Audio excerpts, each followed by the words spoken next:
Hello and welcome to today's video as we cover the moves that have officially been made by Tier 1 teams in Lol Esports the last 24 hours.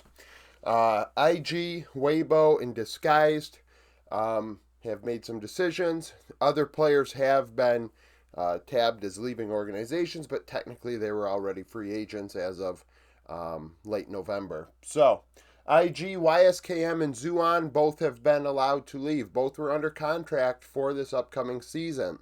They split top lane duties this past year. YSKM really hasn't been the same player since he had his health episode over a year ago. In my opinion, that he just hasn't been the same. He had very dedicated practice schedules and that he really played a lot of solo queue and he would drink a ton of caffeine and then ended up with what I believe was like a health episode as a result. Went to the hospital, had to take a couple weeks off and just hasn't been the same. And I wonder if the practice regimen changed and thus he has changed as a player. But a 2.5 KDA, 48.3 KP, 8.1 CS per minute, that's a very low KP, right? Last year we saw a lot of players in the 50s to high 50s range. Very seldomly did you find guys that were below 50%. So IG fighting away from top lane. We saw yesterday with On, 77% KP. IG clearly fought towards the bot side of the rift. Negative 1-1 share differential, 1.21 damage divided by gold. It makes sense because he's not fighting. He's playing a side lane mission. Negative 320 gold at 15 minutes, so was getting beat by enemy tops. 2.9 vision efficiency, 13 champions, 67 games. Zuan joins the team. At times he looked very good. He was very aggressive. A lot of outplays with solo kills, but otherwise, though, everything else of his game lacked a lot of refinement. That's what's going to happen with a rookie, especially one that probably shouldn't have been given this opportunity quite yet. 1.3 KDA, a 45.9 KP, and a 6.6 CS per minute. So not a lot of farm and also not involved. 1.9 share differential though. So when Zuan was in the lineup, he was giving the team more than they were giving him. His damage share was 2% higher than his gold share, which is the opposite of YSKM. 1.57 damage divided by gold. I mentioned that aggressiveness in lane, those solo kills. He clearly tried to get after it against his lane opponent. In the end, though, he's behind 510 gold on average.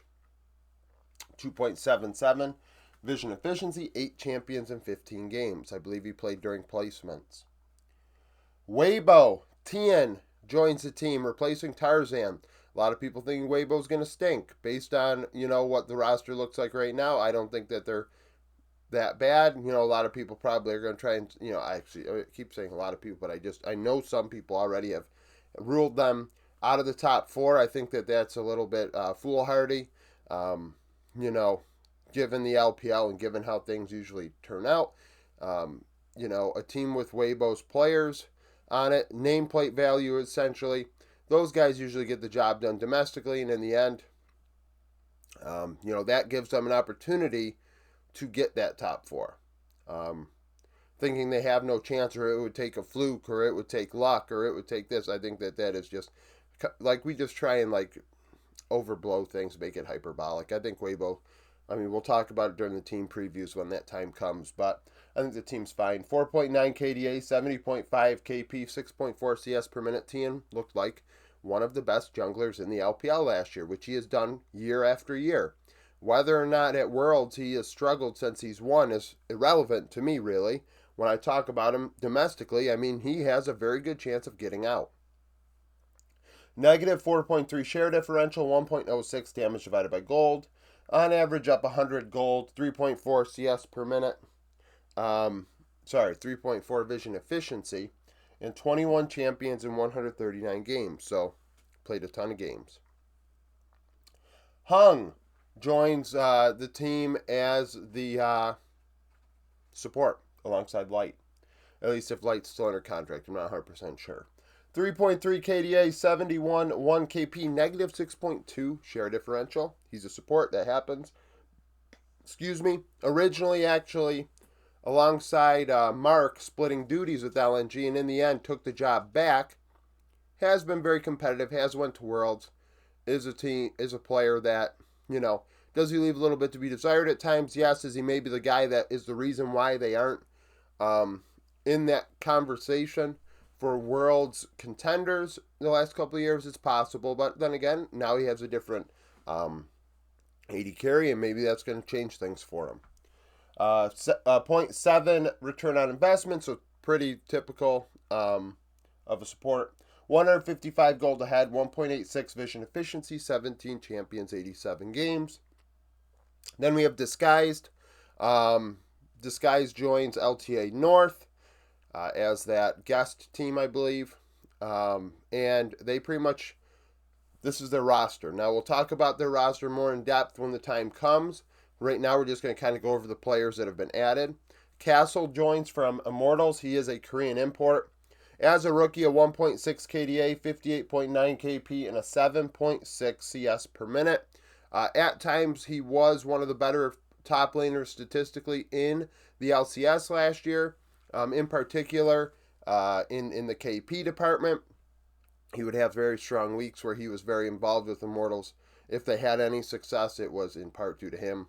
0.4 share differential, so is positive in that regard, dealing more than he is getting. 1.36 damage divided by gold, down 155 gold and 150 XP. You don't want your import to be behind at 15 minutes, that's for damn sure. Otherwise, what are we doing with our import slots? 2.41 vision efficiency. Did have 10 solo kills and 12 champions played in 29 games. XU. These stats are from spring with Dignitas. I figured not to include them and the Challenger stats, only because, it's easier. It was simple. If he had played a bit of LCS in summer, I would have just used all of them and just said, hey, this many games are Academy, but it's easier just split in half. So when he was with Dignitas in spring, Dignitas were not the greatest team to hit the Rift.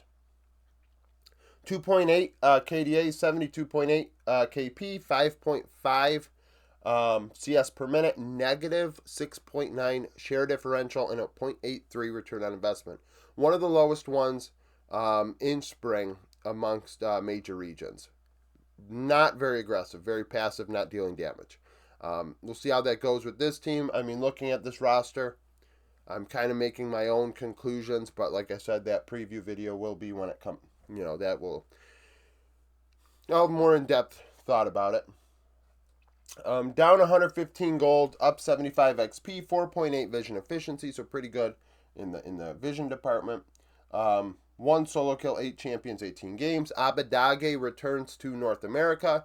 He played in summer in the LFL after not playing in spring at all. And last year, I believe he played with XL. 5.8 KDA, 67.2 KP, 9 CS per minute. Kind of makes sense for an older veteran player in the ERLs. Smart, not dying a lot. Knows how to use his resources, doesn't need to use too many. That's just experience coming out. 4.9 share differential, a 1.83 return on investment. Dealt a lot of damage. Knows how to deal damage. Is he an elite mid laner? No. Was he really ever? Probably not. But he's solid. As a veteran presence, I could understand it. 415 gold, 290 XP ahead, so he was pretty dominant in laning against French mids. 2.85 vision efficiency, 9 solo kills, 10 champions in 38 games. Scary Jerry. So, Academy or Challengers, NACL, however you want to say it, promotion for him. KDA strong, 7.1, 68 KP, 8.8 CS per minute. I guess it'd be between him or Meech to try and determine what you want to do at 80 carry. I thought Meech did good with 100 Thieves, but I can't really say much outside of that. These are Scary Jerry's stats. I haven't watched him play. What do we got here? 1.3 share differential. So really his team was quite good because he still had a 1.53 return on investment, but he was low in the share differential department. So not dealing a ton more damage than he was receiving in golds like we see a lot of 80 carries do. And sometimes that's in part due to how good the team is, and also in part due to you know, that player maybe not dealing damage. It's one or the other. 675 gold ahead, 400 XP. So in the laning phase, he and his support did very well. 2.78 gold vision efficiency. 14 solo kills, 16 champions, 74 games. He's going to play alongside Huhi. Huhi with NRG last year, 2.5 KDA, 76 KP, 3 out of every 4 kills, very active. Negative 6.4 share differential, 0.77 return on investment.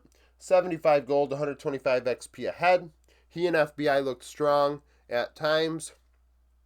I mean, when you have that sort of camaraderie, that's going to happen. 1.85 vision efficiency and 15 champions, 44 games. Certainly a team.